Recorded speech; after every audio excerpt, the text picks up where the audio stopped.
sudah Anda lihat, memang dengan video agak berbeda karena saya pakai tadi malam saya baru sempat bikin slide-nya, kemudian nggak sempat rekam, jadi saya pakai rekaman dari Pak Bagus, tapi secara umum sih intinya sama karena saya beberapa slide juga pakai dari beliau, cuma memang yang di slide itu saya tambahkan beberapa penjelas ya.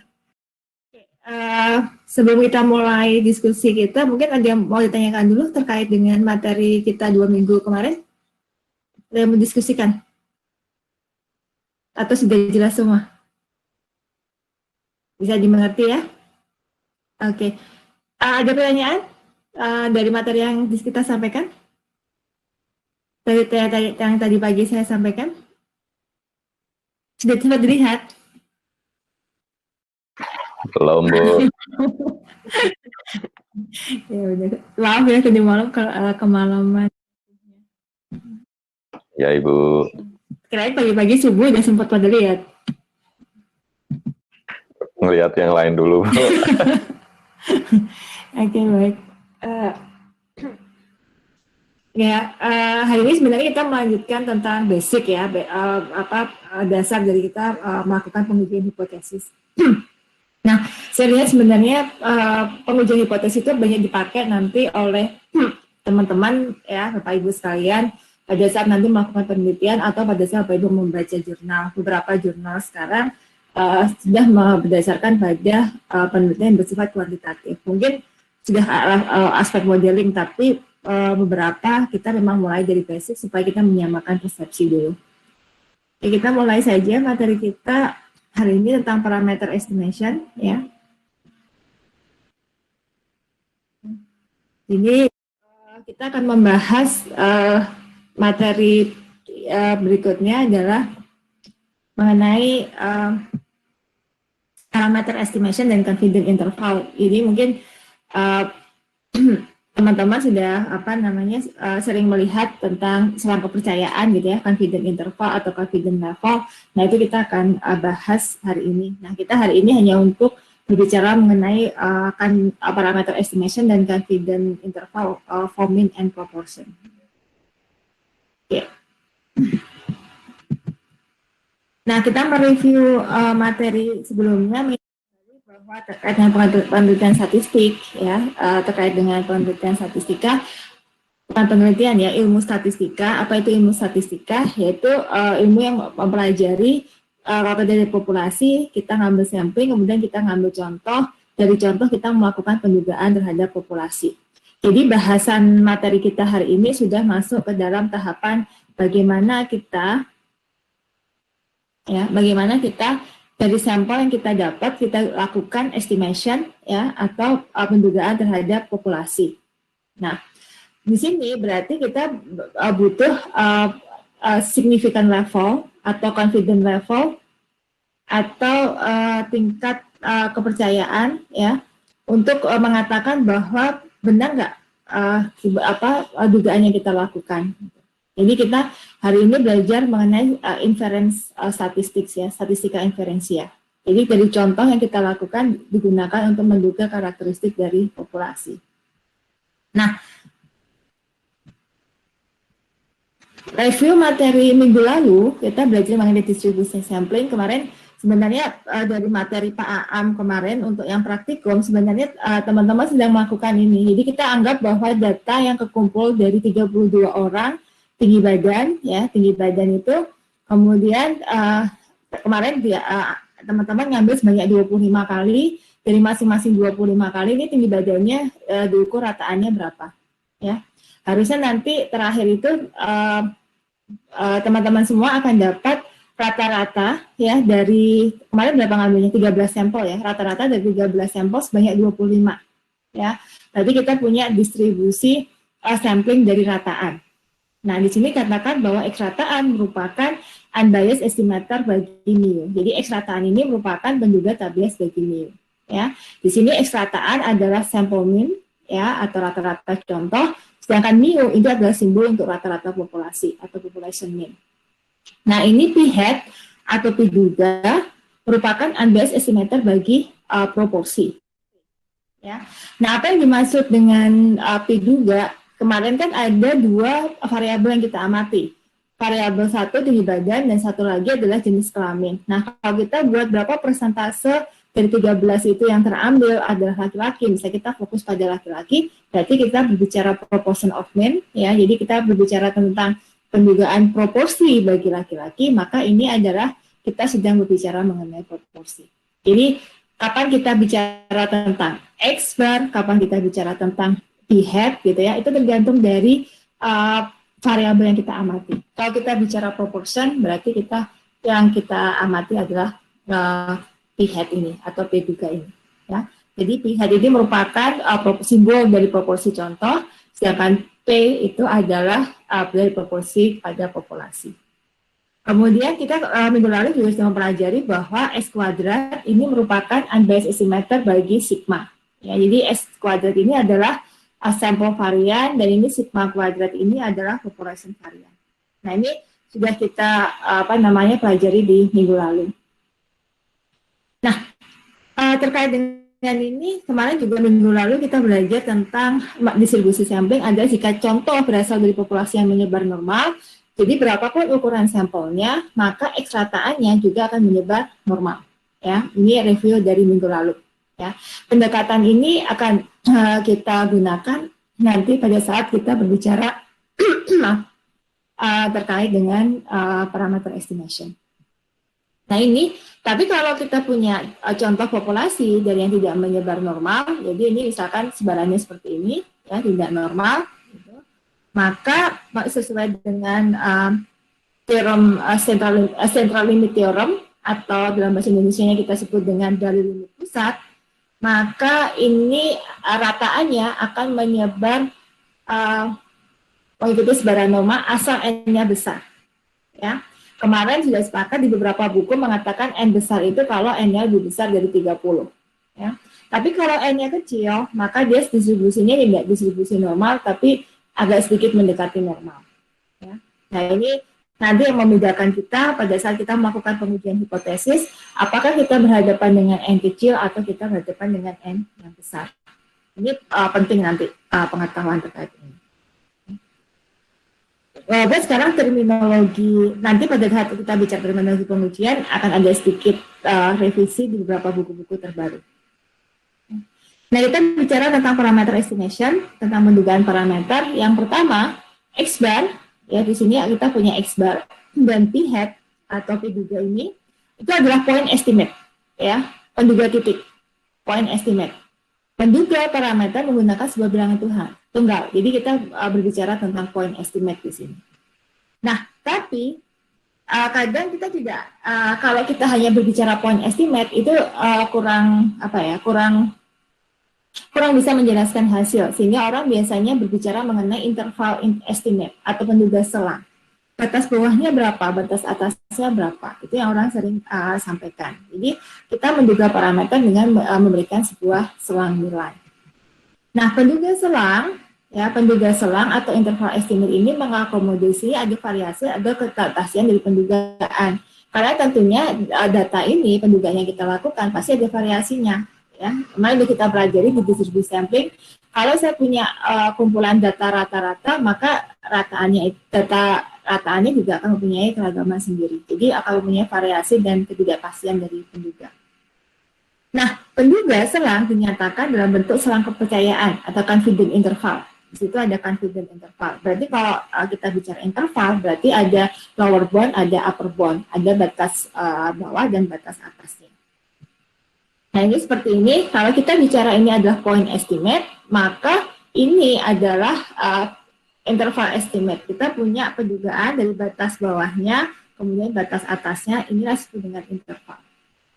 Nah, hari ini kita akan mempelajari bagaimana cara melakukan interval estimate ini. Oke. Nah, sekarang kita bicara tentang confidence interval, atau dalam bahasa Indonesianya kita terjemahkan dengan selang kepercayaan. Ya. Confidence interval atau selang kepercayaan berupa selang yang memuat rentang nilai tertentu. Berarti kita berbicara pada rentang nilai tertentu. Besaran peluang nilai parameter yang sebenarnya dinyatakan dalam bentuk 1 minus alfa kali 100%, yang disebut dengan tingkat kepercayaan atau confidence level. Ya, confidence levelnya berapa? Biasanya kita akan menggunakan confidence level atau tingkat kepercayaan yang umum digunakan adalah 90%, 95%, atau 99%. Ya, ini biasanya ini. Jadi berapa peluang nilai parameter yang sebenarnya dinyatakan dalam bentuk confidence level interval. Jadi biasanya kita pakai 90%, 95%, atau 99%. Kemudian significant level atau taraf nyata adalah peluang kesalahan pada saat pengambilan keputusan pada saat hipotesis itu benar. Nanti ini kita akan membahas di bagian kedua mengenai significant level atau taraf nyata. Jadi kalau confidence intervalnya adalah 90%, maka significant levelnya adalah 1 dikurangi 90%, berarti sebenarnya signifikan alfanya adalah 10%.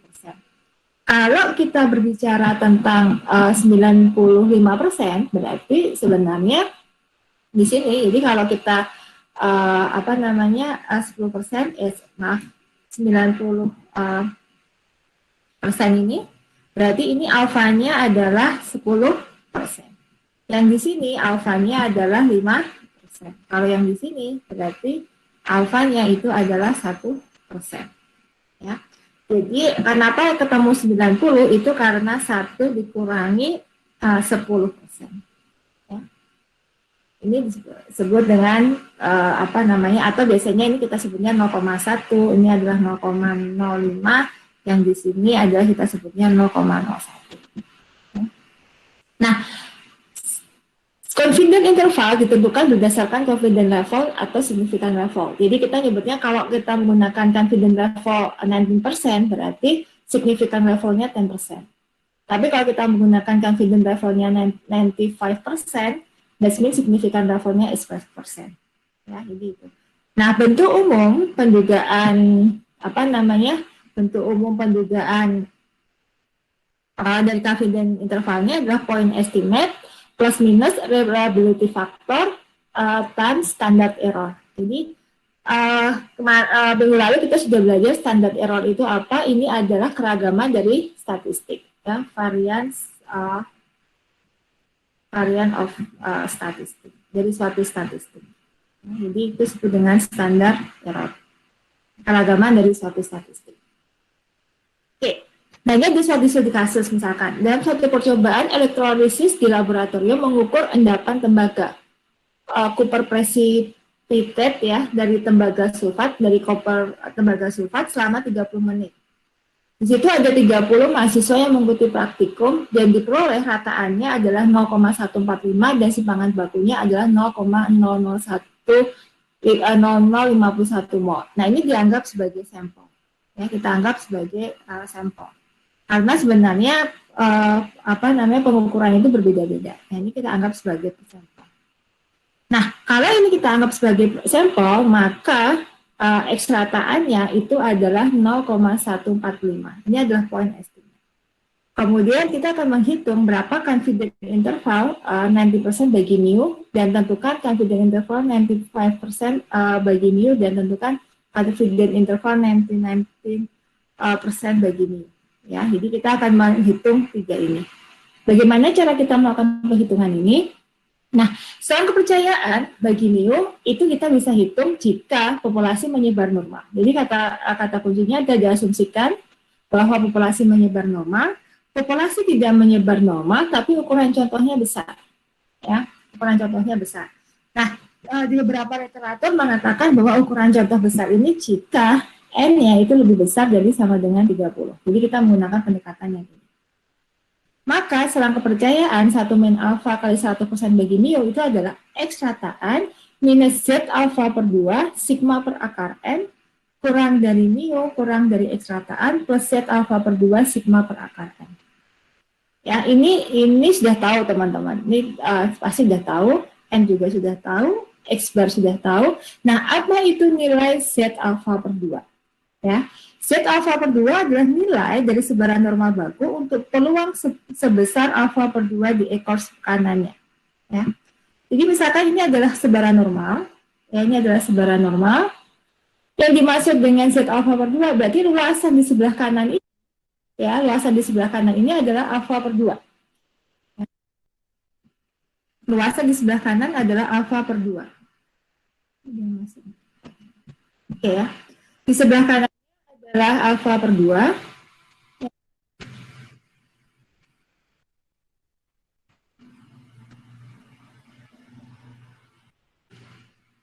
Sebentar ini saya pikir ada yang masuk, ternyata nggak ada.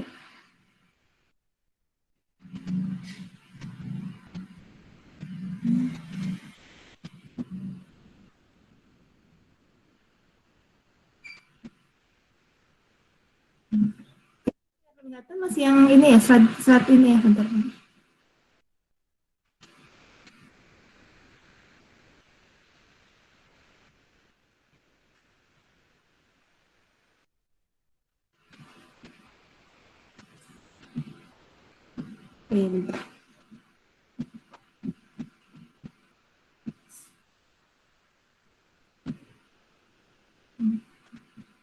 Nah, jadi apa itu alfa per 2?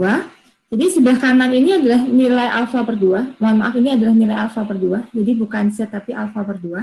Jadi nilainya alfa yang dibagi 2, gitu ya. Luasan sebelah kanannya, kemudian kita nilai nilai Z-nya. Ya, nilai nilai Z-nya. Nah, dari mana kita nilai nilai Z ini? Anda bisa lihat di menggunakan sebaran normal baku. Ini adalah nilai Z. Z itu adalah nilai sebaran normal baku. Ini adalah nilai dari sebaran normal baku, ya, atau standardized normal distribution, ya, dari Z, yang di sebelah kanannya itu luasan ini sebesar alfa per 2, kemudian kita mencari nilai Z. Nanti kita menggunakan function yang ada di Excel saja. Nah, apa hubungan antara confidence level dan significant level? Di sini adalah kalau kita punya, tadi seperti saya sebutkan, kalau kita punya tingkat kepercayaan 90%, maka alfa itu adalah 10%. Ya. Nah, alfa per 2 itu adalah 0,05. Nilai Z, ya, di Z 0,05 itu adalah 1,645.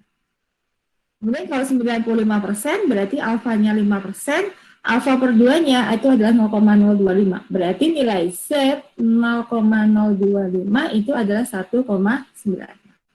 Nah, apa yang dimaksud ini? Ini adalah kita mencari, ini adalah kita mencari, ini ada sebaran, ya, sebaran dari sebaran normal, kemudian ini sebelah ini luasan di sebelah sini itu adalah 0,05. Kemudian kita mencari nilai Z. Nah, Z-nya ini adalah 1,645. Ini kita tuliskan sebagai Z 0,05 sama dengan 1,645. Nah, dari mana kita memperoleh ini? Kita gunakan kalau di Excel pakai norm as inverse. Ya. Yang kita masukkan adalah tingkat kepercayaannya atau confidence level-nya. Kenapa? Karena Excel ini adalah mengandung yang dicari adalah luasan di sebelah kiri. Jadi dia akan mencari peluang yang di sebelah kirinya. Ya. Jadi kalau di sini adalah 0,05, berarti di sini adalah 1 dikurangi 0,05. Ya, berarti di sini 0,95. Sehingga fungsinya adalah norm inverse 0,95. Gitu ya. Kemudian kita akan mencari kalau dia 0,025 ada ini. Karena luasan yang diketahui di Excel adalah peluang yang di sebelah kirinya. Jadi perintahnya adalah ini. Maka kita akan mendapatkan nilai ini. Ini adalah Z 0,005, ini sama dengan 2,57. Nah, semakin besar tingkat kepercayaan, Anda perhatikan, semakin besar tingkat kepercayaan, maka nilai Z ini juga akan semakin besar. Ya. Jadi, nah, akibatnya nanti kita akan melihat bahwa semakin besar tingkat kepercayaan, Z semakin besar, maka selangnya akan semakin lebar. Itu nanti konsekuensi dari tingkat kepercayaan dan Z ini. Ya, ini contoh tadi kita kembali ke ilustrasi. Kalau kita 90%, maka Z-nya adalah 1,645, X-bar-nya 0,045. Nah, ini karena N lebih besar dari 30, maka sigma kuadrat kita duga dengan S kuadrat atau sigma dugaan kuadrat. Sehingga ini kita Z alfa per 2 dikalikan sigmanya ini adalah 0, tadi 0,0051. Ya, N-nya adalah 30. Kita kalikan dengan 1,65 dapat 0,015, 0,018 dan seterusnya. Sehingga lower boundnya, batas bawahnya apa? Ini berarti X rataan dikurangi ini, ya ini X 0,145 dikurangi 0,0015, yang di sini berarti X rataan ditambah dengan 0,16465. Nah, kita dapat lower bound. Nah, Anda perhatikan, semakin besar tingkat kepercayaan, maka Z-nya juga semakin besar, ininya semakin lebar. Ya, 0,435 dengan 0,465 lebih sempit dibandingkan yang 0,1426 dengan 0,1474. Ya, ini makin lebar selangnya. Nanti konsekuensinya apa? Biasanya kalau tingkat kepercayaan, kalau semakin kecil tingkat kepercayaan, semakin besar tingkat kepercayaan, kita anggap itu bagus. Tapi hati-hati, kita akan berhadapan dengan selang yang lebar. Kalau selang yang lebar, nanti pada saat pengujian hipotesis menjadi tidak sensitif. Nah, itu adalah konsekuensi kita menggunakan tingkat kepercayaan yang besar. Oke, interpretasi. Interpretasinya seperti apa? Pada selang kepercayaan 90%, rataan endapan tembaga berkisar antara 0,1435 sampai 0,1465. Jadi confidence level 90%, confidence interval of mean of Cooper precipitate is between 0.1435 and 0.1469. Ya, ini adalah maknanya. Kemudian pada selang kepercayaan 95%, rataan tembaga berkisar antara nilai ini dan nilai ini. Nah, ini adalah interpretasi dari selang kepercayaan. Oke, ada pertanyaan terkait dengan selang kepercayaan? Paham? Mohon izin, Bu. Ya, baik, silakan. Kapan kita menentukan memakai yang 90, 95, dan 99, Bu? Oke. Maka pengen lebih baik gunakan yang mana kayak gitu. Nah, oke. Ini memang nanti mana yang mau kita pakai, ya. Nah, ini biasanya hubungannya adalah tingkat kepercayaan dengan alfa. Alfa itu apa? Alfa itu adalah risiko kesalahan, ya. Risiko kesalahan yang didasarkan pada pengujian hipotesis. Nanti kita akan bahas di sesi berikutnya, ya. Jadi ini adalah risiko kesalahan pada saat kita mengambil keputusan, ya, pada saat hipotesis H0 itu adalah benar. Itu kita sebut dengan alfa, ya. Nah, konsekuensinya adalah kalau di dalam laboratorium harapannya kesalahan kita pada saat kita mengambil keputusan adalah kecil karena semuanya dikondisikan relatif homogen. Sehingga kalau percobaan di laboratorium biasanya orang menggunakan toleransinya adalah tingkat kepercayaan 95%, kemudian alfanya adalah 5%. Tapi kalau penelitian di bidang sosial, di mana kita mengumpulkan data dan kadang-kadang itu pengumpulan datanya agak susah, biasanya teman-teman di sosial menggunakan lebih longgar, alfanya tidak terlalu ketat. Jadi dia menggunakan alfa 10% atau 90%. Nah, kalau di kimia kadang-kadang saya dulu pernah modelnya 99% pun masih kurang gitu ya, pengennya tuh almost 100%, tapi kan itu nggak mungkin gitu. Sehingga boleh juga kita mengatakan bahwa tingkat kepercayaan 99% atau 1%. Nah, nanti ini akan berakibat pada pengambilan keputusan, ya. Kalau alfanya terlalu kecil atau tingkat kepercayaan yang terlalu lebar, berarti sebenarnya kita tidak terlalu strict dalam mengatakan ini sama atau ini berbeda. Gitu. Nanti ini konsekuensinya pada saat pengambilan keputusan. Jadi alfa yang kecil itu bukan tidak selalu bagus, gitu ya, tergantung bidang kasusnya. Nah, biasanya orang menggunakan batas toleransi adalah alfanya adalah 95%. Itu yang biasanya orang gunakan moderat. Tapi di beberapa kasus di mana penelitiannya sangat signifikan, maka biasanya orang menggunakan alfa yang sangat kecil sekali, yaitu 1%. Itu biasanya di bidang kedokteran atau di bidang yang bermain dengan risiko. Itu biasanya kita akan mengambil alfa yang paling kecil. Itu barangkali pengantar dari saya. Nanti kita akan perjelas mengenai alfa pada saat kita berbicara mengenai pengujian hipotesis. Itu ya, Terima kasih, Bu. Ya. Sama-sama. Baik, ada lagi yang mau ditanyakan? Clear ya? Oke. Nah, kalau ini ada, kalau sudah clear, kita lanjutkan. Apa maknanya? Sekarang, apa sih kita akan berbicara, apa makna selang kepercayaan 90%, apa makna selang kepercayaan 95%? Ya, we are talking about meaning of confidence interval. Nah, kalau kita bicara tentang kepercayaan atau dari selang, misalkan katakan selang kepercayaan itu adalah 90%, maka sebenarnya kita berhadapan dengan suatu sebaran normal yang kita bagi menjadi dua bagian. Karena dia simetrik dari suatu sebaran normal, maka luasan di sebelah kiri itu akan sama dengan luasan di sebelah kanan. Ya, because this is symmetric. Ya, jadi luasan di sebelah kiri akan sama dengan luasan sebelah kanan. Kemudian dengan mengatakan tadi selang kepercayaan 95%, berarti alfa itu kan kita 5%. Kita bagi dua. Karena apa? Karena kita punya luasan di sebelah kiri dan kita punya luasan di sebelah kanan.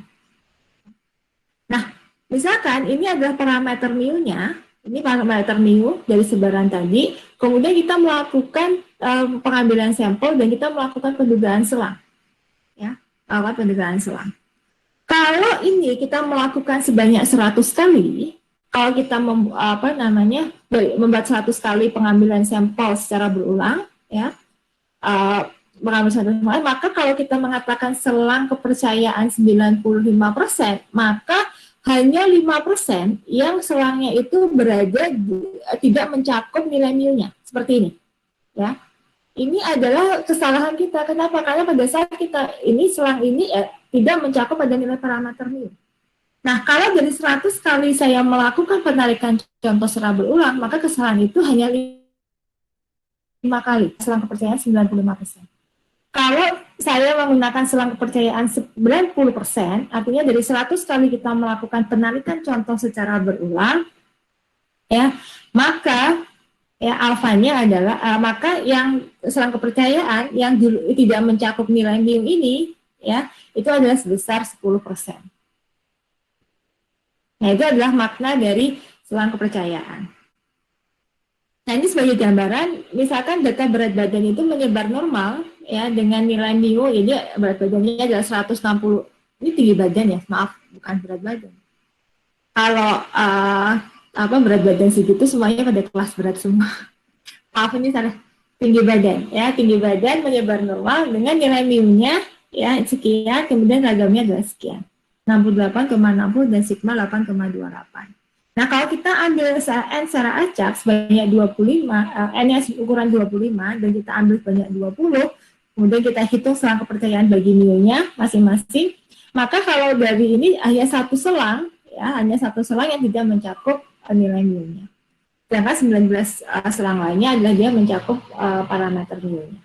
Ini yang kita maksud dengan selang kepercayaan. Jadi kalau kita bicarakan confidence interval 19%, itu artinya adalah dari 100 kali kita melakukan penarikan contoh secara berulang, maka kesalahan selang yang tidak mencakup nilai parameter yang kita inginkan itu hanya sebanyak 10. Makanya orang tidak mau alfa yang selang kepercayaan yang lebih kecil, mereka biasanya pengen tingkat presisinya lebih tinggi, sehingga mereka menggunakan rata-rata normal adalah 95%. Itu ya pengertian mengenai confidence interval secara teorinya. Nah, ini sekarang kita bicara tentang margin of error atau MA. Apa itu margin of error? Di dalam pada saat kita berbicara mengenai ini kan cara perhitungan confidence interval, ya. Ini pada saat kita menentukan confidence interval. Di sini ada X bar plus ini. Nah, ini kita sebut dengan MA. Ya, poin ini adalah disebut dengan margin of error. Ya, margin of error. Ya. Nah, margin of error ini bisa kita perkecil atau kita perbesar ya dengan apa? Meningkatkan ukuran sampel. Kalau ukuran sampel ini kita perbesar, maka ME ini akan menjadi kecil. Tapi kalau ukuran sampelnya itu kecil, maka ME ini akan menjadi besar. Nah, itulah makanya di dalam statistik yang dikendalikan adalah ukuran sampel. Berapa ukuran sampel yang kita ambil? Secara statistik, ukuran sampel semakin besar itu akan semakin bagus. Ya, nanti tentunya pada saat mengambil sampel ada ukuran-ukuran tertentu pembatasan, terutama dari aspek biaya dan sebagainya. Ya, ini mantap. Nah, mungkin Bapak Ibu dan teman-teman biasa dengar tentang margin of error ini. Ya. Nah, kembali ke studi kasus tadi, jadi yang dimaksud dengan margin of error itu apa? Ini, yang Z alpha per 2 sigma per akar N, ini adalah margin of error-nya. Ya, jadi untuk alpha 90%, margin of error-nya adalah 0,015, untuk 95% margin of error-nya adalah 0,0018, untuk 99% margin of error-nya adalah 0,0024. Ya. Nah, di sini N ini ya bisa bervariasi. Kita bisa kendalikan margin of error pada alfa tertentu. Misalkan kita pakai alfa 95%, berarti kita bicara pada confident level 95%. Kita lihat bahwa goal kita ini adalah margin of error pada saat N adalah 31. Ini sesuai dengan kondisi. Kalau saya turunkan margin of error, saya dapatkan N sampelnya adalah 60. Kalau saya turunkan lagi 0,08, saya dapat margin of error-nya 157. Bagaimana saya menghitung itu?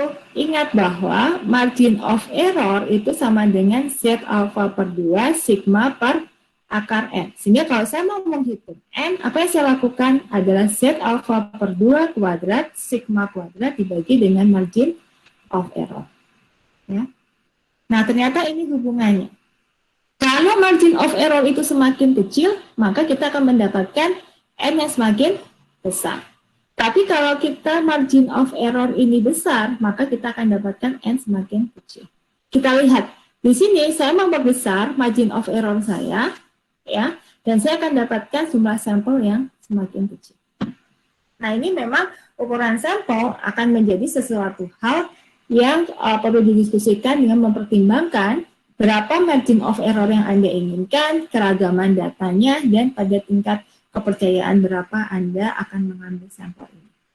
Nah, ini ya biasanya adalah terkait dengan bagaimana cara kita menentukan ukuran sampel. Paham ya sampai sini? Oke, ada pertanyaan? Any question? Jadi intinya adalah kalau Anda dalam satu penelitian ditanya berapa sih jumlah sampel yang mau saya ambil gitu ya, atau berapa jumlah ulangan yang saya ambil kalau dalam konteks perancangan percobaan, maka itu akan tergantung dari keragaman populasi. Kalau keragaman populasinya besar, ya ini kan rumus N itu berbanding lurus dengan keragaman populasi, jadi kalau keragaman populasinya besar, maka N juga besar. Tapi kalau keragaman populasinya kecil, maka N juga kecil. Nah, ini bagaimana cara kita menentukan ukuran sampel. Jadi kalau ditanya berapa persen dari populasi, saya nggak akan bisa menjawab berapa persen dari populasi. Kalau semua jawaban sama, misalkan semua keragaman dari data yang kita miliki nggak terlalu banyak, ya kita nggak perlu N yang besar-besar gitu ya. Jadi ukurannya bukan persentase dari populasi, tapi bagaimana keragaman dari populasi tersebut. Kemudian yang kedua adalah berapa tingkat ketelitian yang kita inginkan. Nah, itu yang akan mempengaruhi dari berapa jumlah ukuran sampel yang mau kita ambil. Paham sampai di sini? Oke. Ada pertanyaan? Oke, baik. Kalau nggak ada pertanyaan, saya lanjutkan. Ya. Nah, ini tadi kita berbicara pada N yang besar, ya, N yang besar, ya, atau sigma kuadrat diketahui. Nah, kebanyakan dari penelitian-penelitian kita selalu dihadapkan pada keragaman populasi tidak pernah kita ketahui.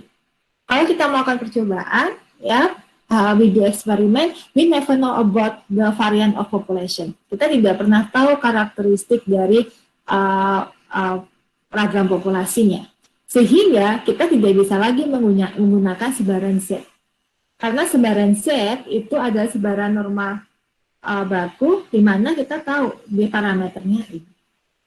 Nah, tidak bisa diimplementasikan jika standard deviation of population atau population standard deviation unknown, yang tidak kita ketahui. Alternatifnya, maka sigma ini diduga dengan simpangan baku contoh. Ya, nah sehingga kalau sigma ini diduga menggunakan simpangan baku contoh, ya, maka ini tidak lagi menyebar yang tadi ini tidak lagi menyebar Z. Ya, ini tidak lagi menyebar Z. Ya, tidak menyebar Z. Tapi ini akan menyebar T. Jadi menyebar T student, ya, karena dia merupakan fungsi dari S. Kita masih ingat bahwa S kuadrat itu formulasinya adalah apa? Sigma XI rataan kuadrat dibagi dengan N-1. S adalah akar dari S kuadrat. Pada saat menghitung sample variance, we need N-1. This is called degree of freedom. Ya, disebut dengan degree of freedom. Atau disebut dengan derajat bebas. Nah, sehingga kalau kita menggunakan pendugaan, ya, kita melakukan pendugaan dari populasi, maka kita menggunakan adalah sebaran T. Kita menggunakan sebaran T. Nah, ini sebaran T versus sebaran normal, T distribution versus normal distribution. Jadi ini kita sebut dengan T distribution. Ini kita sebut dengan normal distribution. Ya. This one is Z normal distribution with mean 0 and variance 1. Gitu ya. This one is T student. Ya, ini adalah sebaran T distribution, degree of freedom-nya 13, kemudian ini adalah T student dengan degree of freedom-nya adalah 5. Kita lihat dua-duanya bentuknya simetrik, ya, bentuknya mendekati sebaran normal, tapi tinggi rendahnya sebaran tergantung dari derajat bebasnya. Ya. Makanya kalau derajat bebas ini semakin besar, maka T student, ya, akan mendekati sebaran normal baku. Akan mendekati sebaran normal baku atau sebaran Z. Nah, ini di beberapa buku yang lama ini menggunakan pendekatan bahwa kalau N-nya besar, karena dulu keterbatasan dari tablet dan keterbatasan dari komputer, maka kalau T student-nya N-nya besar gitu ya, kalau T-nya besar, degree of freedom-nya besar gitu ya. Ini degree of freedom, maka T student akan cenderung mendekati sebaran Z. Dia bisa didekati dengan sebaran Z.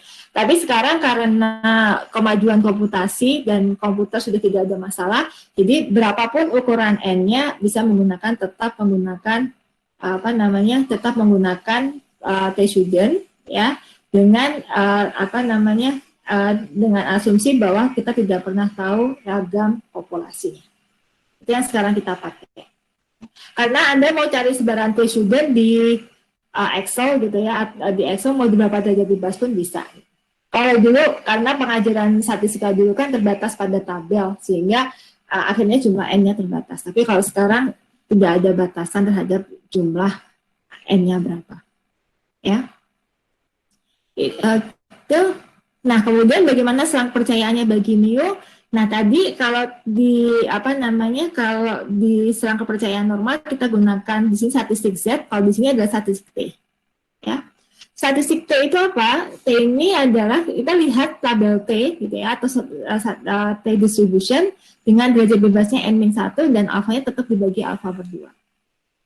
Kalau saya biasanya menuliskannya sebagai T alfa per 2 dengan derajat bebas N-1. Kemudian yang dipakai adalah standard deviation of sample atau simpangan baku dari contoh. Nah, ini yang kita pakai. Nah, bagaimana cara memperoleh T alfa per 2? Di sini misalkan pada tingkat kepercayaan 90% kita bisa lihat DB-nya untuk DB10 nilai T-nya adalah 1,812, untuk DB20 adalah 1,725, untuk DB30 adalah 1,697. Jadi sama-sama 90%, tapi ini berbeda untuk derajat bebas. Kalau Z-nya adalah 1,645. Tadi saya sebutkan semakin besar ukuran sampelnya, semakin besar derajat bebasnya, maka dia akan mendekati dari sebaran normal baku. Ini adalah beberapa nilai T untuk berbagai macam derajat bebas. Nah, bagaimana implementasinya? Misalkan kita punya sampel dari 8 batang rokok, ya. Kemudian kadar nikotin sebesar 3,6 mg dan simpangan baku 0,9. Berarti ini adalah N kecilnya 8. Kita punya X bar-nya adalah 3,6 mg dan simpangan bakunya adalah 0,9 mg. Standard deviation. Nah, kita membuat confidence level 90% ya untuk kadar nikotin rata-rata sebenarnya. Jadi kita membuat selang kepercayaan SKS meaning selang kepercayaan atau confidence interval gitu ya. 99%. Jadi saya nyebutnya adalah SK 99% bagi mu. Nah, kalau SK 99% bagi mu berarti alfanya berapa? Alfanya adalah 1%. Sehingga kalau alfa per 2 itu adalah 0,01 bagi 2 adalah 0,005. Nah, ini di sini kita akan tuliskan X rataan plus minus T alfa per 2 N min 1 S per akar N. Kita replace alfa per 2-nya adalah 0,005. Kalau, N-nya harusnya 7 ya. Maaf, ini harusnya 7. Ini karena N-nya 8. Salah lihat saya. N min 1-nya adalah 7. Ini berarti nilainya bukan ini. Kita cari di Excel aja.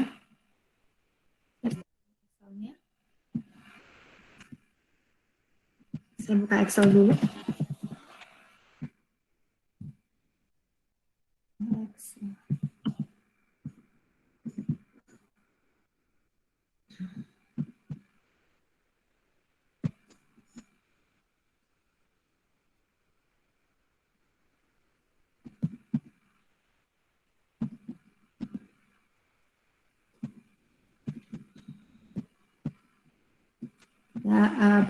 Saya buka Excel dulu ya. Nah ini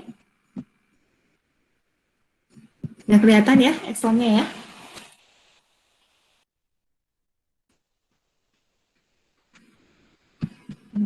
Kalau saya mencari T tadi T sebaran T 0,005 derajat bebas 7, maka perintahnya saya menggunakan T inverse ya. T inverse. Tapi di sini untuk ini kita kalikan 2. Walaupun kita nyari 0,005, tapi yang kita masukkan adalah 0,01. Jadi 0,005 kita kalikan 2. Ya. Ingat derajat bebasnya adalah 3. Ini nilainya adalah 3,50. Kalau kita buatkan menjadi 3 digit adalah 3,499. Nah, tadi kita lihat adalah dapat kataannya tadi ya, kita dapat X bar-nya adalah 3,6 ya, 3,6 dengan S-nya itu adalah 0,9. Sehingga kita standar error of mean-nya berarti 0,9 dibagi akar dari 8. Ini kita punya margin of error, di mana margin of error ini adalah nilai T ini kita kalikan dengan SE-nya. Ini adalah nilai T-nya, ya, T tabel, saya nyebutnya. Kemudian saya menghitung lower bound. Ya. Berarti lower bound-nya adalah X bar, saya kurangkan dengan ME, kemudian di upper bound ini, upper bound-nya adalah X bar, saya tambahkan dengan ME. Jadi selang kepercayaannya adalah 2,486 dengan 4,71. Paham ya? Oke. Ada pertanyaan terkait dengan ini? Dia mau ditanyakan dulu? Yes, Bu, if you can repeat one more time, please. Which one? The step yang just now, the Excel. On the Excel one. Okay. I would like to share again for the Excel one. Okay, Bu, thank you. Yeah. No. Okay. From the example, we already know that n equal 8. Yes, this one. Yeah. And from the example, we got x bar 3.6. And S is 0.9. Standard deviation of sample. We are going to calculate 95. Kita menghitung selang kepercayaan 99%. 90%. This means berarti alfanya itu ada sebesar 1%. Ya. Kemudian alfa per 2 itu adalah 1%, kita bagi 2. Nah, untuk menghitung lower bound dan upper bound, kita we need to calculate t-table. Ya, t-table. T-table in this one is T0.05 with degree of freedom-nya 7. Di mana kita dapat 7? Karena N-nya 8. Jadi 7 kurangi 1. Ini degree of freedom itu adalah 8 dikurangi 1. Nah, bagaimana cara mencari tabel 0,05 detik bebas 7 ini? We use the function T inverse in Excel. But if you input this one, you have to consider 0.01. Karena T inverse T inverse fungsi T di dalam Excel ini dia menganut sebaran 2 arah. Jadi kalau kita mencari di sebelah kanan harus kita kalikan juga di sebelah kirinya. Ya akan ketemu yang sama. Kemudian kita gunakan nilai bebasnya adalah 7.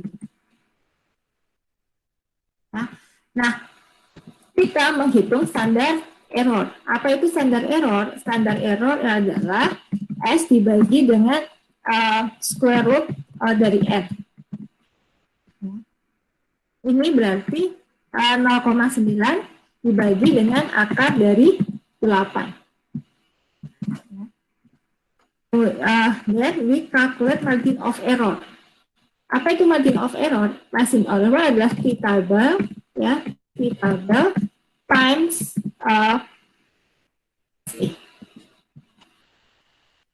nah, berarti kita akan dapat t-table dikalikan dengan ST-nya. This one. So, nah, lower bound, ya, lower bound, that means X bar minus MA. Jadi ini adalah X bar 3.6 minus MA.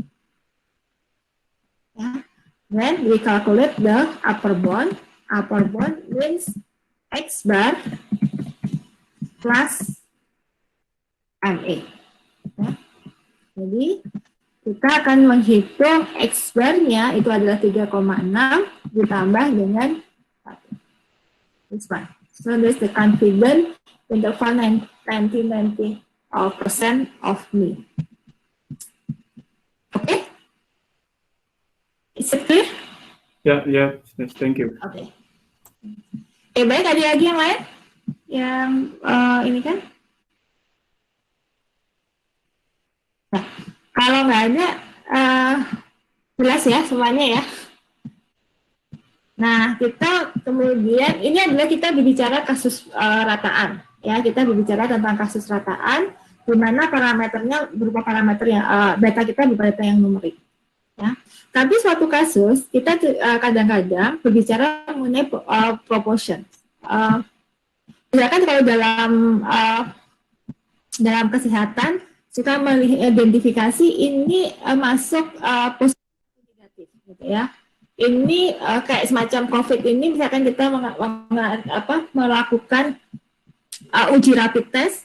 Nah, berapa banyak dari rapid test ini yang terdeteksi memang dia menderita COVID, gitu kan? Biasanya kalau tesnya reaktif, kemudian lanjutkan tes COVID, hasilnya seperti apa? Nah, berapa besar tingkat kesalahannya ini?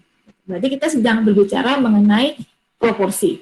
Ya, kita sedang berbicara mengenai proporsi.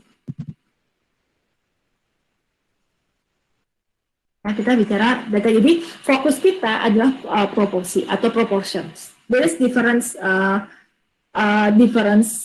parameter. Kalau sebelumnya kita bicara tentang mean, kalau sekarang kita bicara tentang proporsi.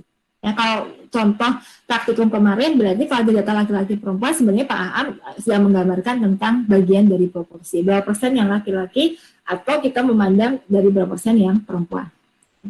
Nah, untuk proporsi contoh, yang sebenarnya mendekati normal dengan simpangan bakunya ini. Jadi kalau dia proporsi contoh, kita tahu bahwa simpangan bakunya adalah P kali 1 min P dibagi N. Ini diduga, karena kita tidak pernah tahu nilai P, maka dugaan dari ragam proporsi ini adalah P dugaan dikalikan dengan 1 min P dugaan dibagi dengan N. Sehingga, pada saat kita menghitung selang kepercayaan, bagi proporsi populasi yang tadinya adalah akar dari sigma kuadrat per N, ini kita ganti menjadi, karena sigma kuadrat ini kita duga dengan menggunakan P dugaan dengan kalikan 1. Ya, sehingga hanya berbeda pada saat kita cara pencarian ragam. Karena ragam dari suatu sebaran proporsi, kemarin kita sudah belajar, dia adalah P dugaan dikalikan 1 min P dugaan. Nah, bagaimana ini kasusnya? Jadi ini contoh aplikasinya adalah dari sampel yang diambil sebanyak 1.355 ibu hamil yang melakukan tes darah dan hasilnya positif. Jadi untuk mendeteksi ternyata 48 orang anak itu menderita Down syndrome. Ya, jadi dari tes kehamilan, pregnancy test, ya, dan hasil untuk Down syndrome dapat hasilnya positif dan 48 orang yang lahir memang menderita Down syndrome. Nah, kita ingin menduga berapa proporsi bayi yang lahir Down syndrome dari ibu yang mengalami pemeriksaan darah yang positif. Nah, dugaannya kita proporsinya adalah 48 dibagi 1.355 dapat 0,035. Nah, selang kepercayaan 95% bagi proporsi bayi yang lahir atau Down syndrome dari ibu hamil adalah ini, P dugaan plus minus Z alpha per 2 dikalikan P dugaan kali 1 min 2. Jadi kita tinggal masukkan saja nilainya. Sehingga kita dapat dugaannya antara pada tingkat kepercayaan 95%, ya, proporsi bayi yang lahir itu menderita Down syndrome dari ibu yang menjalani pemeriksaan Down syndrome berkisar antara 2,5% sampai 6%. Nah, ini adalah cara melakukan dugaan terhadap proporsi.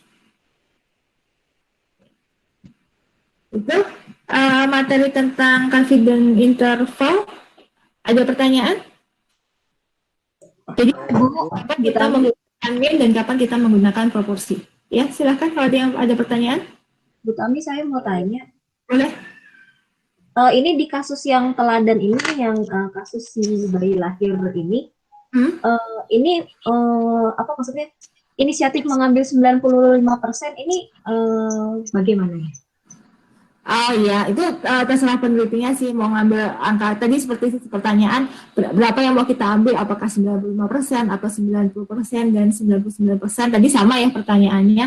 Konsekuensinya apa kalau kita mengambil selang kepercayaan? Tadi sudah saya sampaikan bahwa kalau kita mengambil, ini kan tingkat kepercayaan nih, ya, tingkat kepercayaan. Semakin tinggi tingkat kepercayaan, berarti kan alfa tingkat kesalahan kita semakin kecil. Ya kan?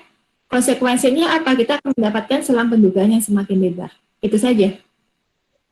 Kalau kita jadi 99% berarti kita akan dapat selang interval yang akan lebih lebar dari selang kepercayaan 95%. Gitu. Jadi kalau dapat kasus dengan data seperti itu, maksudnya kasarnya dalam tanda kutip si kitanya nih hitungnya bebas mau pakai tingkat kepercayaan yang berapa persen ya? Ya, benar. Ya. Oke, terima kasih.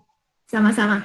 Nanti mungkin akan kita perjelas pada saat kita membahas mengenai pengujian hipotesis. Ya, kalau ini terserah mau pakai gunakan seperti apa. Ya. Oke. Ada diskusi lagi? Ada pertanyaan lagi? Sebelum saya lanjutkan ke materi berikutnya. Jelas ya? Kadang-kadang kalau diem itu ada dua makna sih. Ya, mudah-mudahan bisa memberikan gambaran terkait hal itu ya. Oke. Nah, sekarang kita masuk ke bagian kedua dari materi kita adalah terkait dengan pengujian hipotesis. Ya, sebentar, ini Excel saya bermasalah dulu. Bentar. Saya masuk ke STA bagian kedua.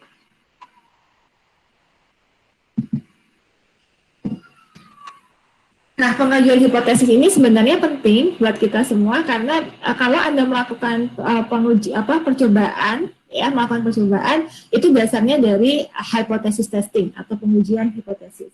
Ya.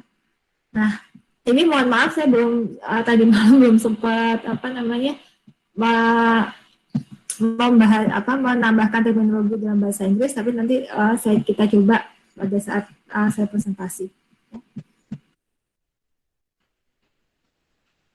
Jadi sebenarnya nanti tadi kita berbicara mengenai confidence interval, ya, estimation. Jadi bagaimana cara menduga selang kepercayaan. Nah, sekarang kita bicara mengenai hypothesis testing, ya, for mean and proportion. Apa yang dimaksud dengan hypothesis? Ya, what is a hypothesis? Jadi hipotesis secara statistik. Jadi kita berbicara hipotesis secara statistik itu adalah pernyataan atau klaim terhadap nilai dari suatu parameter. Ya, jadi bisa terhadap rata-rata populasi, bisa terhadap proporsi populasi.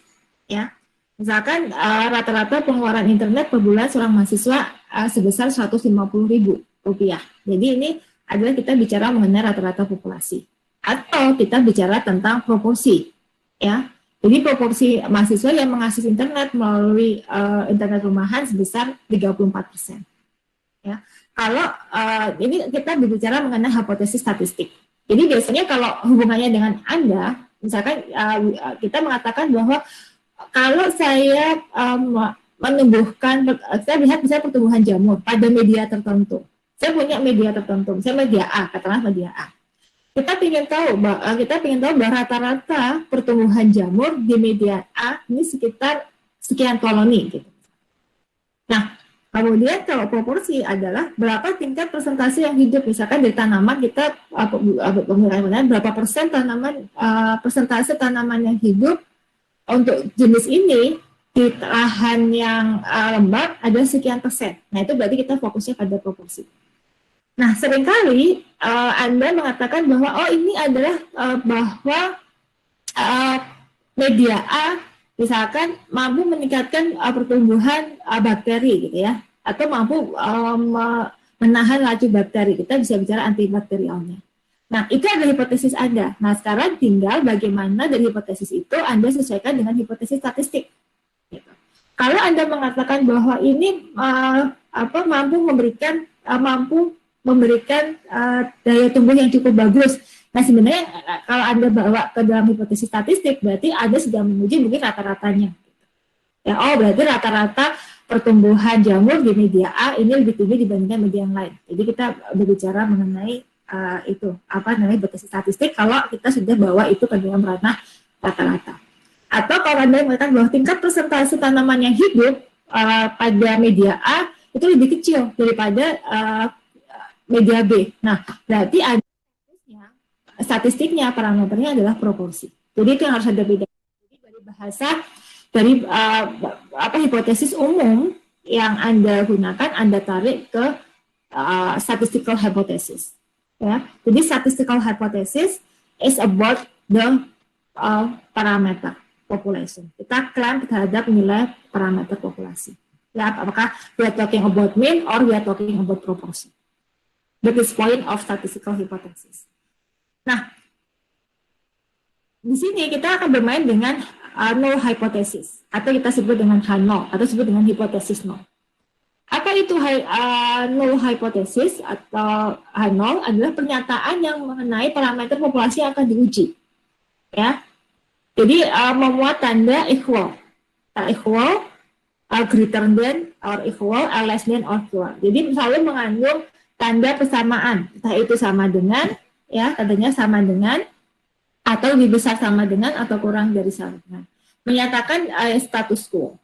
Jadi sebenarnya biasanya kalau Anda punya hipotesis penelitian, itu biasanya masuk ke dalam hipotesis H1. Kenapa? Karena hipotesis tandingan atau alternatif hipotesis itu adalah berlawanan dengan Hanov. Biasanya merupakan pernyataan yang didukung oleh peneliti.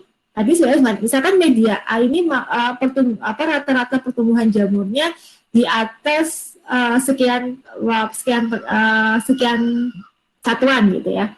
Nah di atas ini ya itu kan merupakan pernyataan oleh peneliti. Itu biasanya ada di hipotesis H1.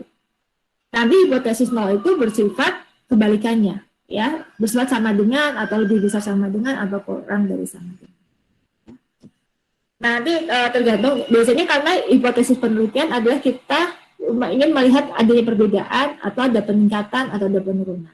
Sehingga biasanya hipotesis penelitian itu ada di H1. Ya, kalau kita berbicara pada konteks hipotesis. Nah, misalkan di sini selama WFH ini berapa sih rata-rata waktu kerja ASN?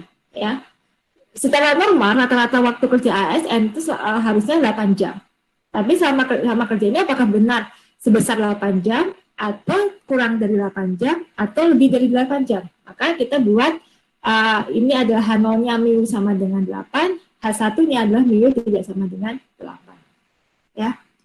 Kalau buat saya sih WFH ini lebih dari 8 jam. Ya. Oke, nah bagaimana proses pengujian hipotesisnya? Nah, pernyataan rata-rata waktu kerja ASN selama work from home adalah 8 jam.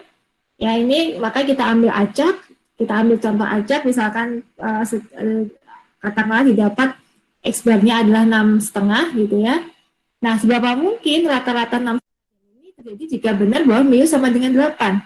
Bisa nggak kalau kita dapat dari sampel ternyata rata-ratanya 6,5, 6,5 ini bisa kita justifikasi sama dengan 8 atau ternyata juga sama dengan 8?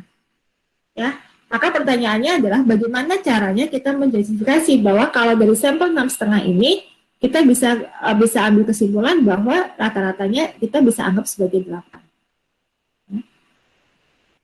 Oke. Nah, berarti kita akan dihadapkan pada statistik uji dan bagaimana kriteria kita mengatakan bahwa yang benar itu H0 dan yang benar adalah H0. Berarti H0 ini mau kita terima atau kita tolak gitu ya.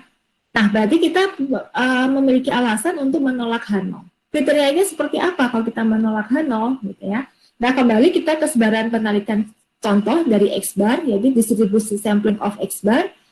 Jika H0 benar, maka mu ini ada bersekitar sama dengan 8. Ya. Kalau 6,5 berarti ada luasan sebelah kiri. Ya. Nah, berapa peluang kita mengatakan bahwa ini masuk ke dalam daerah penolakan H0, gitu ya? Itu yang kita akan pelajari hari ini.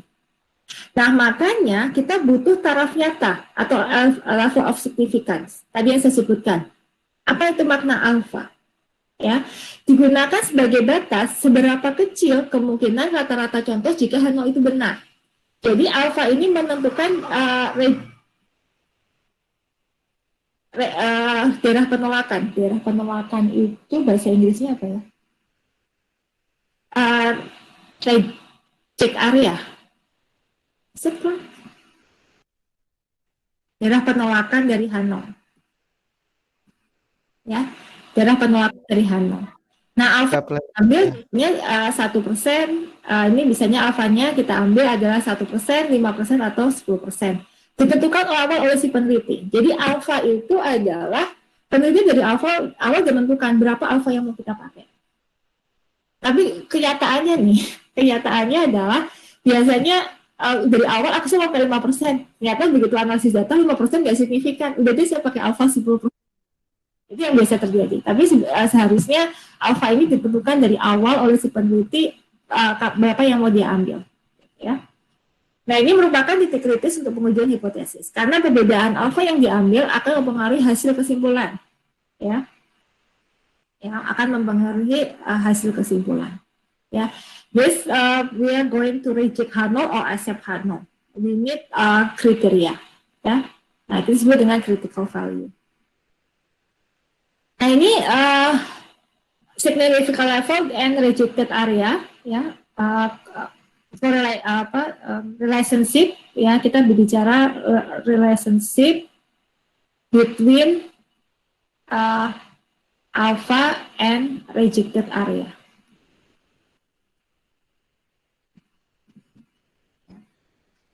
For example, if we're going to significant level alpha, ya, taraf nyata alpha, dalam bahasa Indonesianya, this depend on hipotesis alternatifnya. Depends on hipotesis alternatif OH1.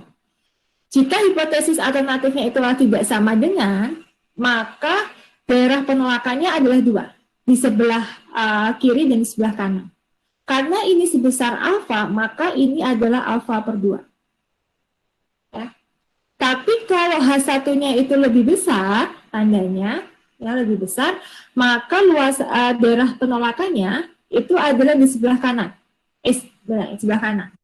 Jadi ini adalah sebesar alfa. Kalau rata-ratanya adalah kurang dari, maka daerah penolakannya ada di sebelah kiri. Ya, di sebelah kiri. Nah, sekarang kita menentukan batas-batas nilai ini. Bagaimana cara menentukan batas-batas nilai ini? Ya, itu yang akan kita cari. Nah, ini kita perlu ketahui bahwa dalam pengambilan keputusan dari kesalahan pada saat kita mengambil keputusan, ya, we know that type 1 error and type 2 error. Ya. What does it mean? If we are going to make a decision, we have kita dihadapkan pada 2 tipe kesalahan, ya, 2 type of error. We set a type 1 error and type 2 error. What is type 1 error and type 2 error? Kalau dalam bahasa Indonesia kita sebut dengan gala tipe pertama dan gala tipe kedua. Ya. Jadi kalau gala tipe pertama, type 1 ini kita sebutnya dengan alpha. Kalau type 2 error kita nyebutnya dengan beta. Ya. Nah, what is type 1 error? Ini adalah peluang ya untuk menolak hipotesis yang benar. For example, this condition. This true conditions, ya, H0 is true, ya, H0 is true, or H1 is true, ya, atau H1 yang benar. We never know this real condition. This suppose we have this condition, ya. Supaya kita asumsikan ada ini kondisi yang sebenarnya. So we have decision, ya, we have decision.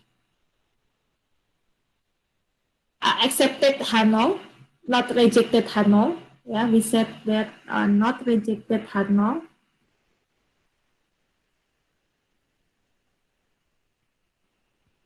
Or reject H0. Ya. Nah, kita tidak tolak H0 atau tolak H0. Nah, kalau keputusan kita adalah tidak tolak H0, ya, but H0 is true, we are on the right track. Ya, berarti kita sudah benar. Maka ini yang disebut dengan confident level.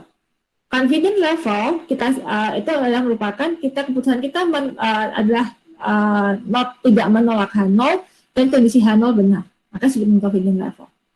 Tapi kalau kita tolak H0, ya, kita tolak H0, tapi H0 itu benar, ya, maka disebut dengan type 1 error, ya, alpha. Nah, kalau kita mengatakan bahwa tolak H0 dan H1 yang benar, ya, H1 benar, H1 is true, atau H0 salah, maka keputusan itu ya udah tepat, tepat. Tapi kalau kita katakan bahwa not rejected H0, ya, kita mengatakan bahwa oke, kita terima H0, padahal sebenarnya H1 yang benar, berarti we are going to have type 2 error, beta. Ya. Jadi ini sebenarnya alpha dan beta ini identik dengan seorang hakim atau seorang dokter memutuskan kondisi si pasiennya. Ya. H0 itu pada kondisi adalah kalau di pengadilan adalah praduga tak bersalah. Ada kondisi di mana praduga tak bersalah. Kemudian ada keputusan bahwa oke, kamu bersalah, ya, kamu bersalah, pada sebenarnya si terdakwa ini tidak bersalah, gitu ya. Nah, maka tidak bersalah, gitu ya. Maka si hakim ini melakukan type 1 error. Atau si hakim memutuskan kamu tidak bersalah, tapi sebenarnya yang bersangkutan adalah bersalah, gitu.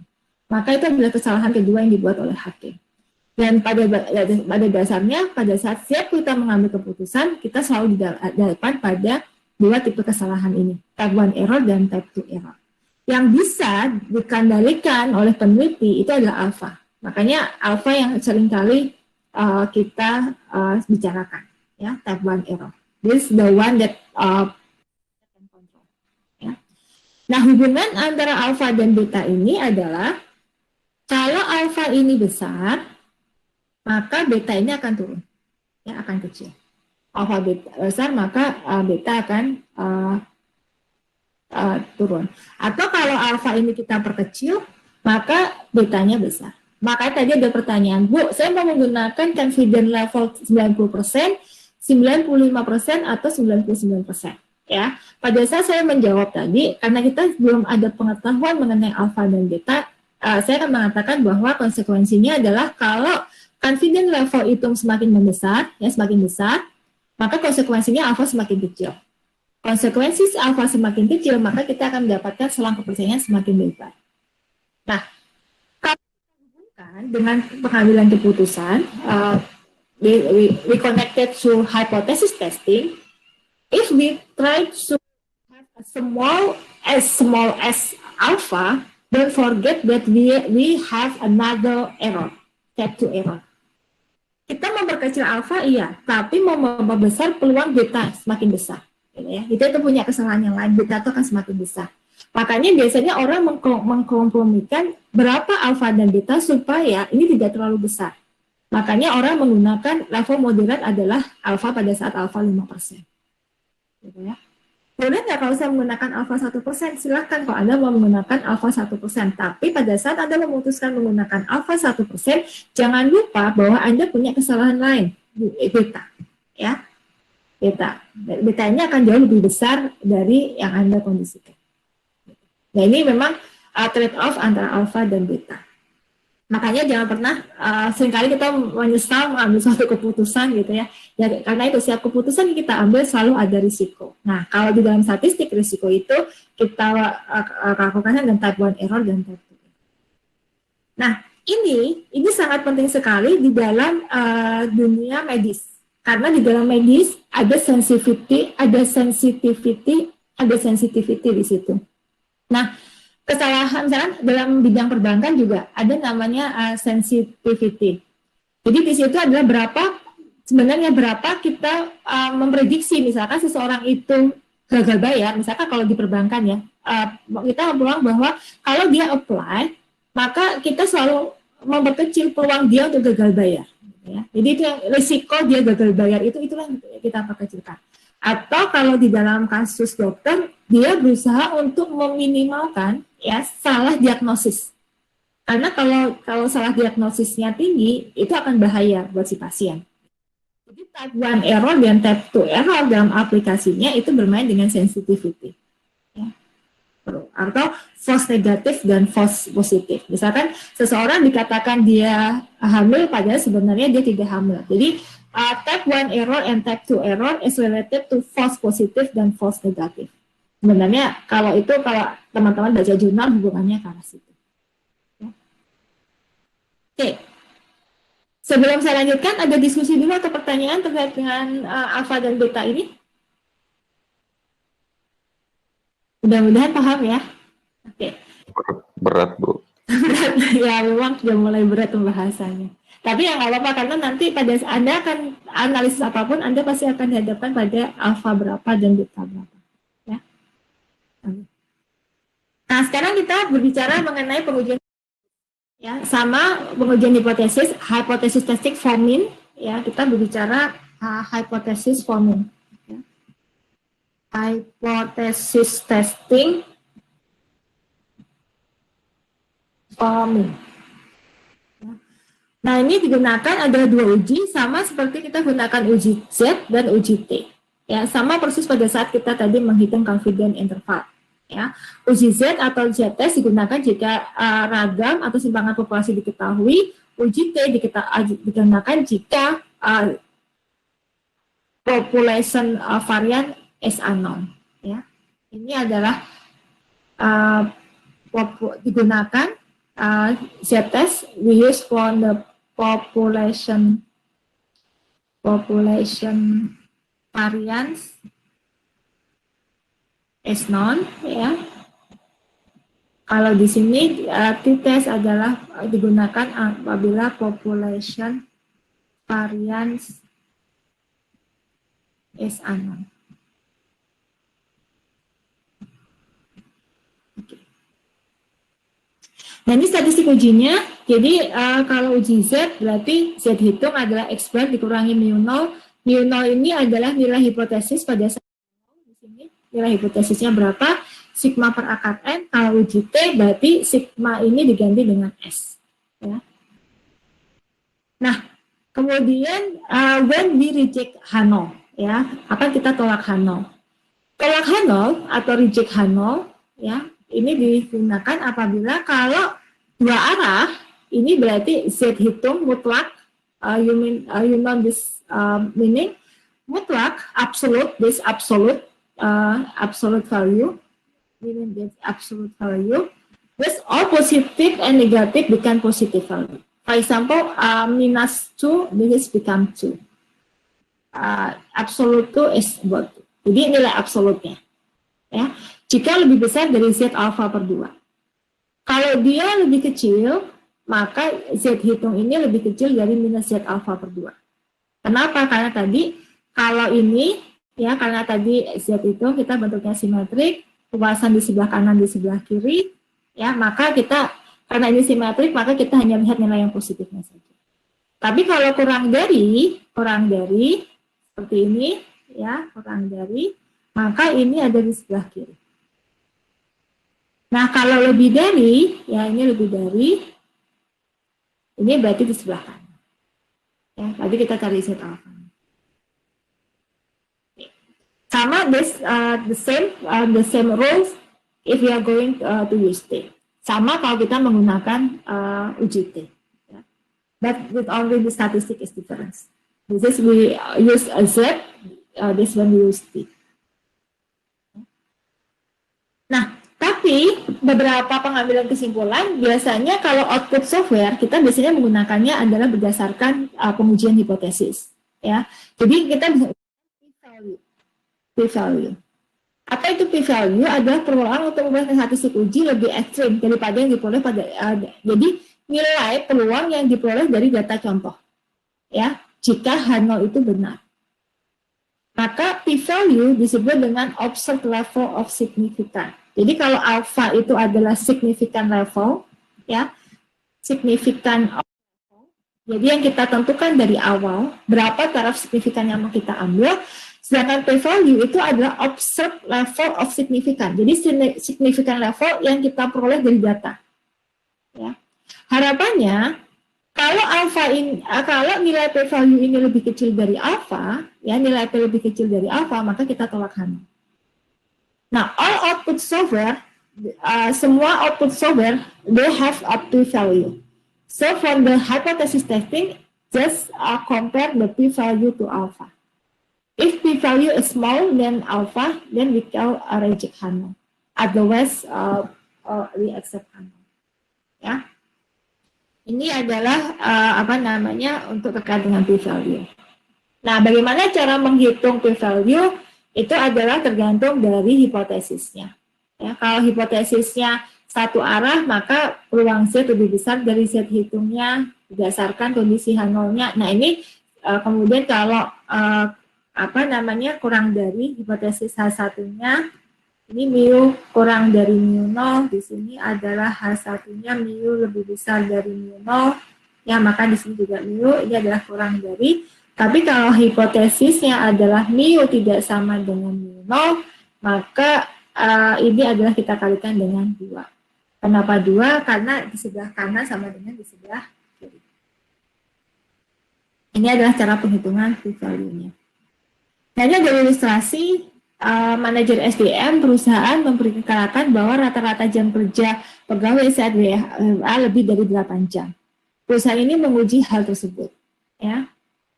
Survei ini dilakukan terhadap, jadi diketahui dari soal, ya dari sini ini diketahui bahwa manajer menduga bahwa rata-rata WFH itu lebih dari 8 jam. Ya. Kemudian di sini diketahui bahwa asumsinya orang bekerja dengan variasi sekitar 1,5 jam. Kemudian dari 64 orang yang disurvei diperoleh rata-ratanya adalah 8,2 jam. bisa memahami ya dari informasi yang ada di soal. Nah, di sini dikatakan bahwa kalau di perusahaan ini memperkirakan bahwa rata-rata kerja pegawai lebih dari 8 jam. Lebih dari 8 jam, kita buat dalam bentuk hipotesis statistik. Mu lebih besar dari 8. Kenapa posisinya ada di H1? Karena dia mengandung pertidaksamaan. H0-nya itu adalah kebalikannya. Berarti kalau H1-nya mu lebih besar dari 8, H0-nya adalah mu kurang dari 8. Ya, berarti ini rata-rata jam kerja yang tidak melebihi 8 jam per hari. Sedangkan di sini adalah rata-rata jam kerja lebih dari 8 jam per hari. Nah, pada saat kita ambil alfa 10%, ya, kita ambil statistik ujinya, kita hitung dulu statistik uji di sini, ya, Z hitung, X bar min mu sigma per akar F, masukkan perhitungannya dapat 1,07. Ya. Nah, kita lihat dulu daerah rejected H0 ini, ya. Berarti kalau kita pakai alfa 10%, misalkan ini pakai alfa 10%, ya, maka kita akan mencari daerah nilai Z-nya pada saat di sebelah sini adalah 10%. Karena ini arahnya, jadi nggak dibagi dua. Berarti kita mencari nilai Z 0,1. Z 0,1. Ya, Z 0,1 nilainya adalah 1,28. Nah, karena Z hitung kita adalah 1,7, ya, karena Z hitung kita adalah 1,7, lebih kecil, less than this one, ya, Z 0,1, maka kita katakan adalah tidak tolak H0, not rejected H0. Ya. Atau we say not enough proof to say that masa jam kerja itu lebih dari 8 jam. Belum cukup bukti untuk mengatakan jam kerja kita lebih dari 8 jam. Ini adalah aplikasinya, ilustrasinya. Ada pertanyaan sampai sini? Masih bingung? Oke, mudah-mudahan paham ya. Nah, dari mana angka ini Z 0,1 ya? Anda cari menggunakan ini di Excel. Ya, gunakan di Excel. Di sini adalah ini untuk menghitung P ya. Nanti saya akan tunjukkan menggunakan Excel dulu. Tadi saya nggak share ini ya, nggak share screen ya. Kok nggak ada yang bilang saya nggak share screen? Share ya? Oh ya, berarti barusan selesai. Oke.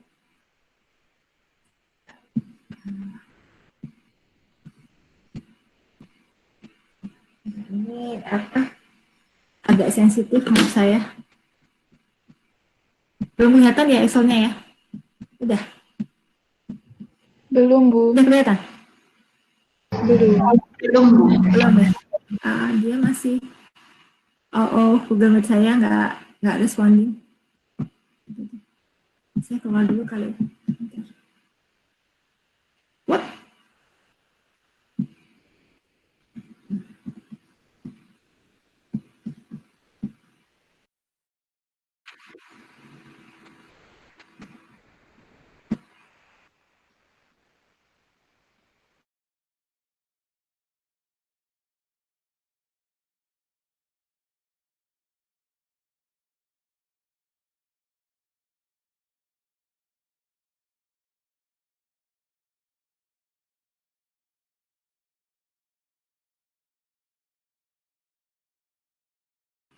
Ya, mohon maaf tadi ada gangguan sedikit.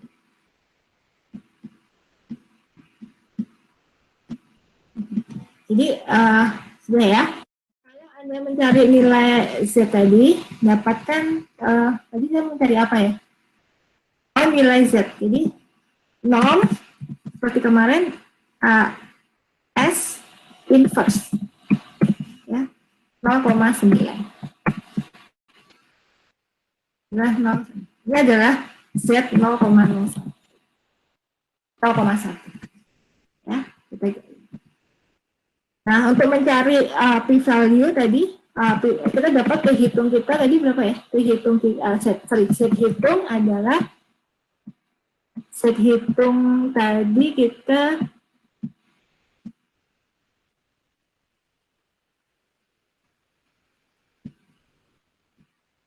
Set hitung kita tadi 1,07 ya, 1,07. Set hitung kita adalah 1,07 ya. Maka untuk mencari p-value ya, p-value adalah 1 minus norm S distribution dapat 1. Ini perintahnya. Sorry.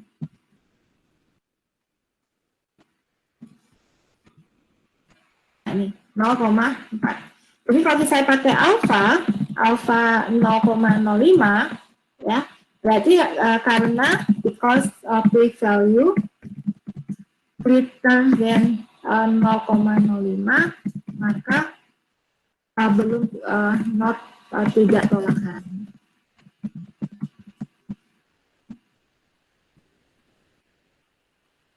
Sampai sini paham ya? Oke, jadi ini apa hubungan antara Z hitung dengan p-value. Nah, kenapa kenapa di sini 1 dikurangi norm distribution? Karena p-value adalah mencari di sebelah kanan. Sedangkan normal distribution adalah dia mencari peluang yang di sebelah kirinya. Sehingga kita 1 dikurangi norm distribution. Ini kalau kita implementasi di Excel. Ini sebenarnya kalau di Excel mudah menggunakan ini.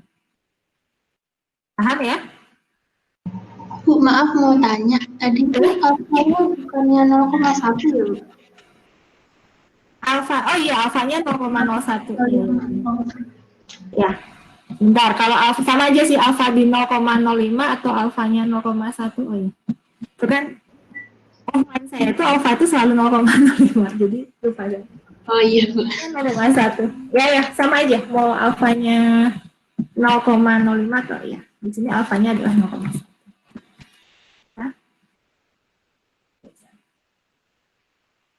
Ya, ada pertanyaan sampai sini?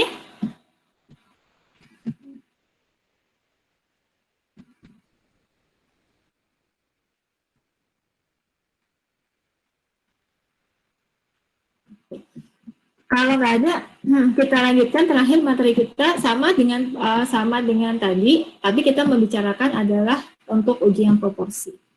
Ya. Jadi semua langkah pengujian hipotesis pada hakikatnya adalah sama. Jadi Anda harus menentukan H0, H1, kemudian statistik ujinya, dari statistik uji kemudian Anda tentukan daerah penolakannya. Ya. Jadi kalau tadi secara formula ini adalah bagaimana cara mencari nilai p-value.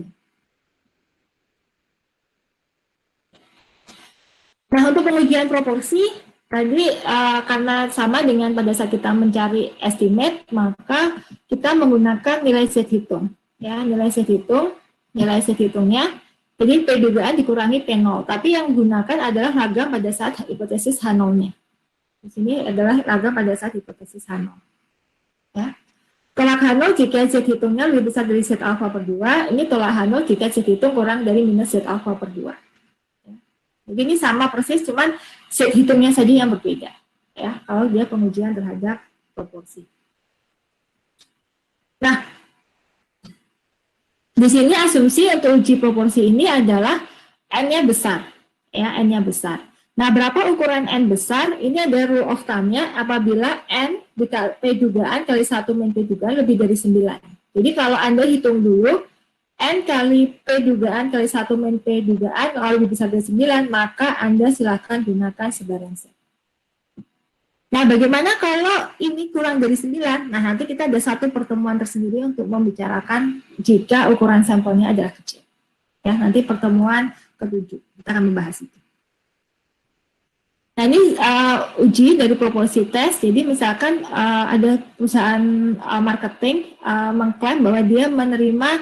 Jadi ini kalau kita kuesioner, ya misalkan menyebarkan kuesioner, kemudian berapa respon baliknya, ya. Jadi respon baliknya sekitar 8% dari surat yang mereka terima. Nah, Untuk menguji ini, maka diambil 500 dari hasil survei dengan 25, kemudian ternyata dari 500 orang itu 25 yang merespon. Kita gunakan alfa adalah 5%. Ya. Jadi di sini tujuannya adalah N-nya itu adalah 500, kemudian X-nya adalah 25. What is X? X adalah banyaknya responden yang mengembalikan surat.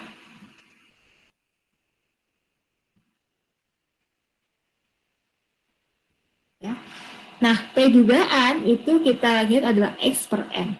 Jadi 25 per 500 dapat 0,05. Kemudian kita cek NT dugaan kali 1 min P dugaan dapat adalah di sini berapa?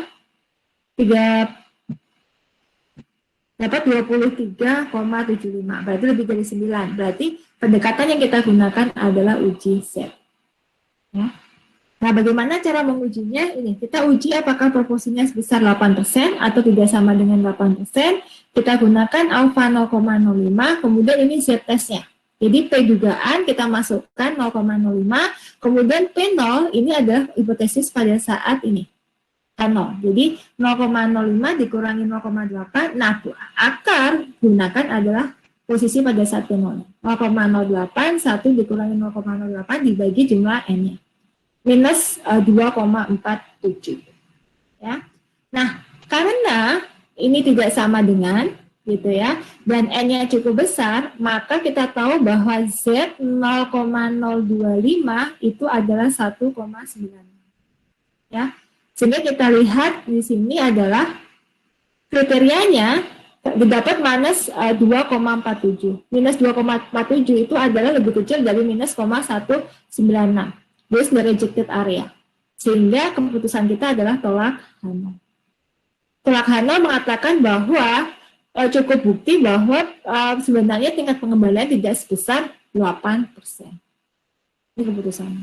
Atau sebenarnya kalau menggunakan ini adalah karena set hitung itu kan 2,47. Kalau saya bulatkan berarti berapa? Absolutkan lebih besar dari 1,96, maka tolak Hanol. Ya, tolak Hanol berarti H1 yang benar. Berarti sebenarnya tidak benar bahwa tingkat pengembalian itu sebesar 8%. Yang kita peroleh ada 5%, ya berarti lebih kecil dari 8%. Tingkat pengembalian sebenarnya lebih kecil dari 8%. Itu barangkali pembahasan kita mengenai uji proporsi. Ada diskusi atau ada pertanyaan? Ya. Saya mau nanya, untuk yang Z 0,025 sama dengan 196 itu, 1,96 itu dapatnya dari mana ya, Bu? Ini dapat dari Z-tabel. Kalau di ini kalau di Excel ini dapatnya dari ini.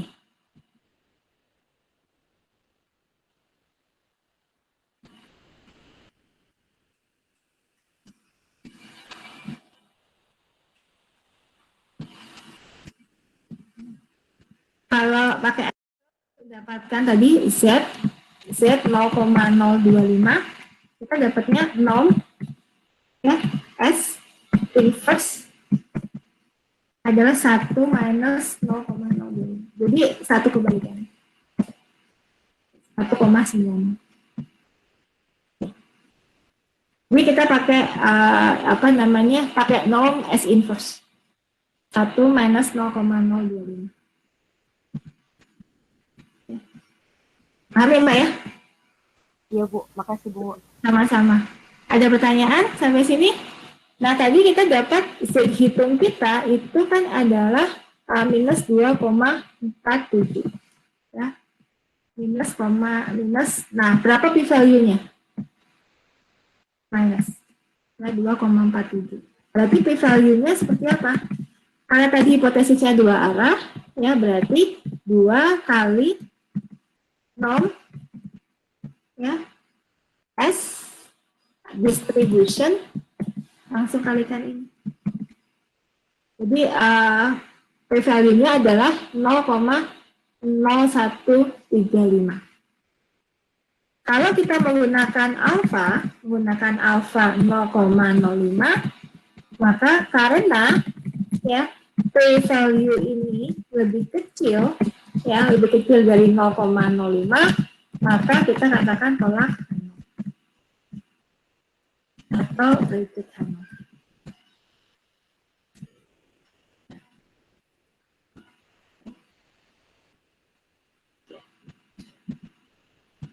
Ada pertanyaan sampai sini? Jadi materi kita dan hari ini tentang pendugaan parameter, ya, tentang pendugaan parameter.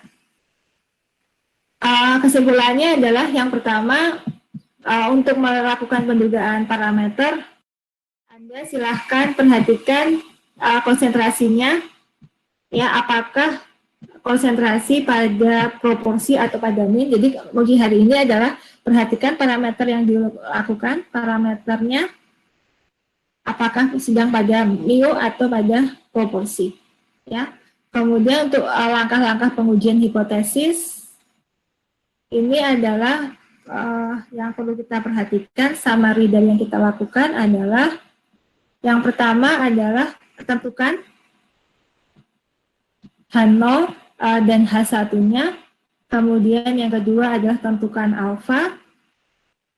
Yang ketiga adalah tentukan statistik uji, ya, set hitung atau T hitung tadi kita sebut dengan statistik uji, ya. Kemudian yang keempat tentukan daerah penolakan.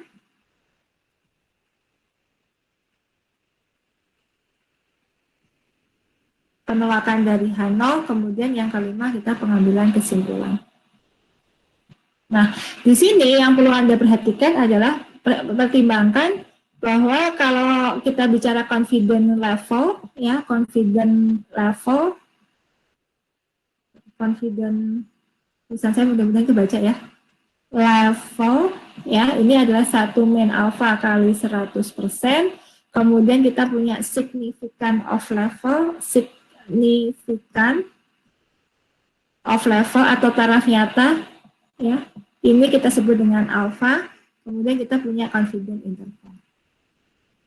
Ini yang kita pelajari hari ini. Kemudian ingat satu lagi adalah terkait dengan type 1 error dan type 2 error. Jadi kita mengambil kesimpulan selalu dihadapkan pada dua keputusan ini. Ya, barangkali itu yang bisa saya sampaikan. Ada pertanyaan sekali lagi? Kalau tidak ada, nanti dilanjut dengan praktikum. Atas perhatiannya, saya akhiri. Assalamualaikum warahmatullahi wabarakatuh. Waalaikumsalam. Waalaikumsalam.